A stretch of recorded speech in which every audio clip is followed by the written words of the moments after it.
एक पिक्चर के director producer बन गए मोदी जी, देश के प्रधानमंत्री।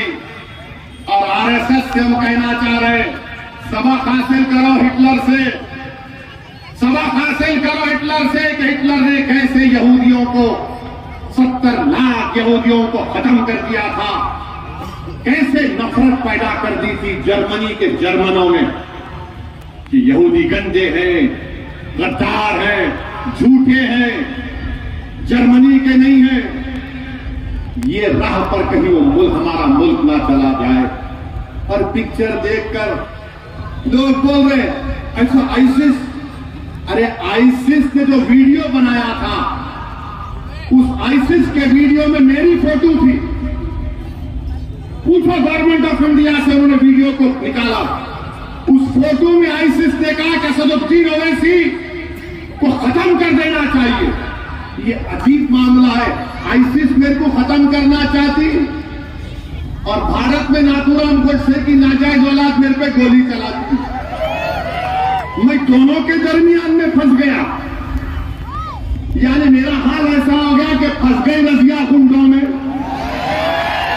इधर इन्हों भी मारते उधर उन्हों भी गोली चलाते। खैर, जो दुनिया में आता है, मेरे को हमारी अम्मा सिखाई। हमारी अम्मा बोली कि देखो, जब तुम दुनिया में आए तो एक बड़े अल्लाह के वली ने तुम्हारे कान में अज़ान दे दी। अब तुम्हारी अज़ान हो गई, अब सिर्फ तुम्हारा जनाजा निकलना बाकी है। तो मैं तैयार हूं, मैं डरने वालों से नहीं हूं, मैं सिर्फ अल्लाह से डरता हूं, अल्लाह से डरता रहूंगा। मगर आपको सच्चाई बयान कर रहा हूं कि पिक्चर का प्रमोशन भारत के प्राइम मिनिस्टर कर रहे हैं, और हो सकता है कि प्राइम मिनिस्टर अपने घर में बैठकर देखेंगे ऐसा। Very good. बुर्खा पहनकर, बुर्खा पहने, क्या प्राइम मिनिस्टर साहब, इस देश की आजादी में क्या हमने हिस्सा नहीं लिया था? इस देश की आजादी में बी अम्मा कौन थी? वो बी अम्मा जिसने महिलाओं को अंग्रेजों के खिलाफ खड़ा किया था। प्राइम मिनिस्टर हजरत महल कौन थी जिसने अंग्रेजों से मुकाबला किया और नेपाल में जाकर उसको बसना पड़ा? बहादुर शाह जफर कौन थे जिनके बेटों की सरों, कटे हुए सरों को उनके सामने लाकर दे दिया गया? आज आप हमसे कह रहे हैं कि पिक्चर ऐसा है, भारत के प्रधानमंत्री का ये बात, और फिर बजरंग बली के नाम पे वोट दे के बटन दबाओ। प्राइम मिनिस्टर ऑफ इंडिया, आपने अंबेडकर के बनाए हुए संविधान पर ओथ दिया है। आपको ये कहना चाहिए था कि संविधान के नाम पे वोट दो, संविधान को मजबूत करने के लिए वोट दो, अपने अच्छे नेताओं को बनाओ। मगर प्राइम मिनिस्टर अपने आप को हमेशा एक मखसूस आइडियोलॉजी से अपने आप को करीब दिखाते हैं। दिल्ली में गड़बड़ हुई तो बोले कपड़े देखकर पहचान लो, उत्तर प्रदेश में गए तो बोले कब्रिस्तान शमशान की बात प्रधानमंत्री ने की।